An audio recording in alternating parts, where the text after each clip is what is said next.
Hello भक्तों, कालिका माँ Adishakti YouTube channel में आप सबका स्वागत है। रामचरितमानस रामायण में आज की कथा है मनु शत्रुघ्न की तपस्या और भगवान वरदान देंगे उन्हें। चलिए कथा शुरू करते हैं। मनु शत्रुघ्न तपस्या करते हैं भगवान के समान है पुत्र पाने के लिए। उनकी यही इच्छा थी कि भगवान के समान पुत्र प्राप्त हो मुझे। जय श्री राम, जय बजरंगबली। कथा शुरू करने से पहले बजरंगबली बाबा का ध्यान अवश्य करें, क्योंकि राम कथा भगवान शंकर और बजरंगबली को बहुत प्रिय है।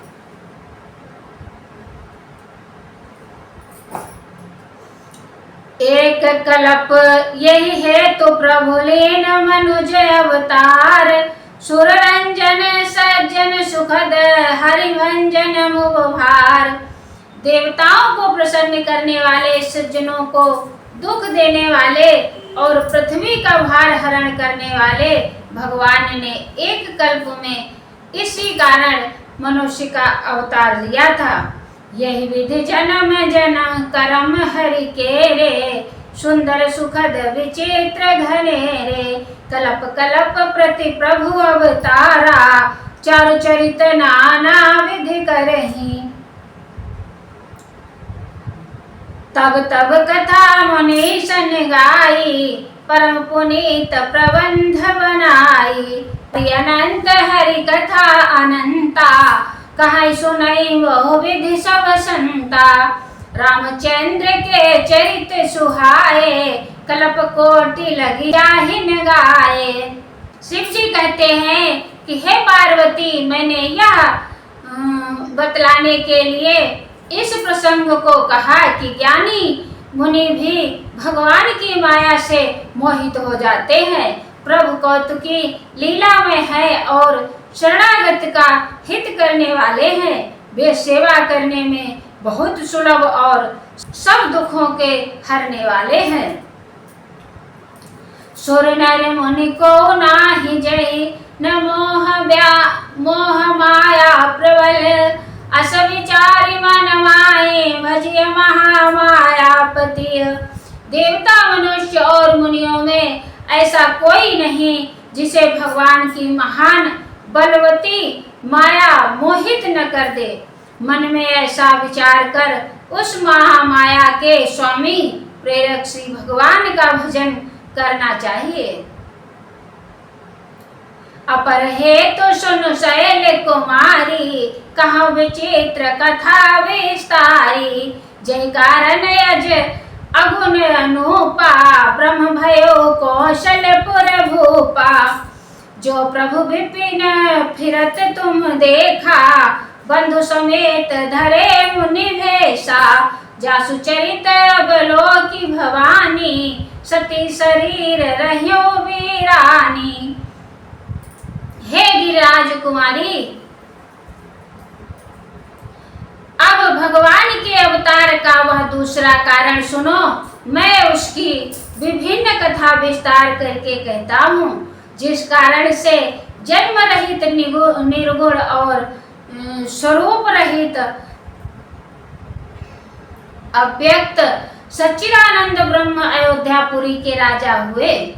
जिन प्रभु श्री रामचंद्र जी को तुमने भाई लक्ष्मण के साथ मुनियों का सावेश धारण किए वन में फिरते देखा, और हे भवानी, जिनके चरित्र देखकर सती के शरीर में तुम ऐसी बावली हो गई थी कि अब भी तुम्हारे उस बावलेपन की छाया नहीं मिटती। उन्हीं के भ्रम रूपी रोग के हरण करने वाले चरित्र सुनो। उस अवतार में भगवान ने जो जो लीलाएं की, वह सब मैं आपको बुद्धि के अनुसार तुमसे कहूंगा।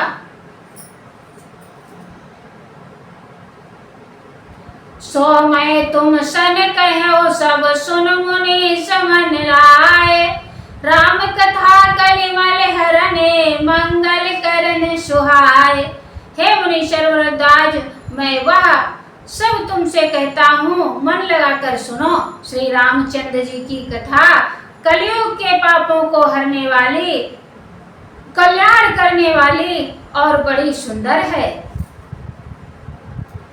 स्वयंभू मनोवर सत्य रूपा, जिनते भय नर सृष्टि अनूपा। स्वयंभू मनु और उनकी पत्नी शत्रुपा, जिनसे मनुष्य की यह अनुपम सृष्टि हुई, इन दोनों पति पत्नी के धर्म और आचरण बहुत अच्छे थे। आज भी वे दिन जिनकी मर्यादा का गान करते हैं। उत्तान पाद सुततासु, ध्रुव हरि भगत भयो तु सुत जासु। लघु सुत नाम प्रिय व्रत ताहि, वेद पुराण प्रशंस ही जाहि। देवहूति पुनिता सुकुमारी, सौ मुनि कर दम कै प्रिय नारी। आदिदेव प्रभु दीन दयाला, जठर धर्यो जहि कपिल कृपाला। सांख्य शास्त्र जिन प्रगट बखाना, तत्व विचार निपुण भगवाना। तेहि मनुराज कीन बहु काला, प्रभु आयसु सब विधि प्रतिपाला। राजा उत्तानपाद उनके पुत्र थे, जिनके पुत्र प्रसिद्ध हरिभक्त ध्रुव जी हुए। उन मनु जी के छोटे लड़के का नाम प्रियव्रत था, जिसकी प्रशंसा वेद और पुराण करते हैं। पुनः देवहूति उनकी कन्या थी, जो कर्दम मुनि की प्यारी पत्नी हुई और जिन्होंने आदिदेव दीनों पर दया करने वाले समर्थ एवं दयालु भगवान कपिल को गर्भ में धारण किया।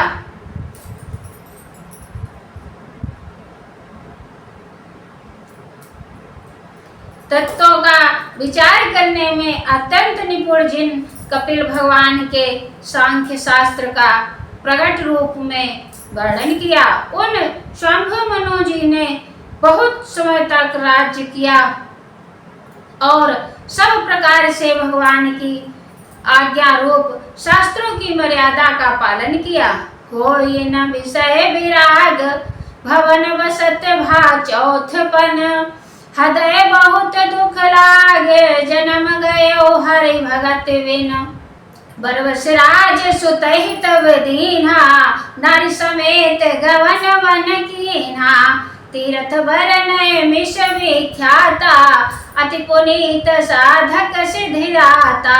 बसहि तहाँ मुनि सिद्ध समाजा, ताहि हरसि चल्यो मनु राजा। पंथ जात सो है मति धीरा, ज्ञान भक्ति जनु धैर्य शरीरा। घर में रहते बुढ़ापा आ गया, परंतु विषयों से वैराग्य नहीं होता। इस बात को सोचकर उनके मन में बड़ा दुख हुआ कि श्री हरि की भक्ति बिना जन्म यूं ही चला गया। तब मनु जी ने अपने पुत्रों को जबरदस्ती राज्य देकर स्वयं स्त्री सहित वन को गमन किया। अत्यंत पवित्र और साधकों को सिद्धि देने वाला तीर्थों में श्रेष्ठ नैमिषारण्य प्रसिद्ध है। वहाँ मुनियों और सिद्धों के समूह बसते हैं। राजा मनु हृदय में हर्षित होकर वहां चले। बेहीर बुद्धि वाले राजा रानी मार्ग में जाते हुए सुशोभित हो रहे थे, मानो ज्ञान और भक्ति के शरीर धारण किए जा रहे हो। चलते चलते वे गोमती के किनारे जा पहुंचे। हर्षित होकर उन्होंने निर्मल जल में स्नान किया। उनको धर्म धुरंधर राजर्षि जानकर सिद्ध और ज्ञानी मुनि उनसे मिलने आए। जहाँ जहाँ सुंदर तीर्थ थे, मुनियों ने आदर पूर्वक सभी तीर्थ उनको करा दिए। उनका शरीर दुर्बल हो गया था। वे मुनियों के से बलकर वस्त्र धारण करते थे और संतों के समाज में नित्य पुराण सुनते थे। 12 अक्षर मंत्र पुनि जपहि सहित अनुराग। वासुदेव पद पंकरु दंपति मन अति लाग। करही आहार साक फल कंदा, सुमिरहि ब्रह्म सच्चिदानंदा। द्वादशाक्षर मंत्र ओम नमो भगवते वासुदेवाय का प्रेम सहित जप करते थे। भगवान वासुदेव के चरण कमलों में उन राजा रानी का मन बहुत ही लग गया। वे साग फल और कंद का आहार करते थे और सच्चिदानंद ब्रह्म का स्मरण करते थे। फिर वे श्री हरि के लिए तप करने लगे और मूल फल को त्याग कर केवल जल के आधार पर रहने लगे। हृदय में निरंतर यही अभिलाषा हुआ करती थी कि हम कैसे उन परम प्रभु को आंखों से देखें जो निर्गुण अखंड अनंत और आदि एवं जिनके अंश में अनेकों शिव ब्रह्मा और विष्णु भगवान प्रकट होते हैं।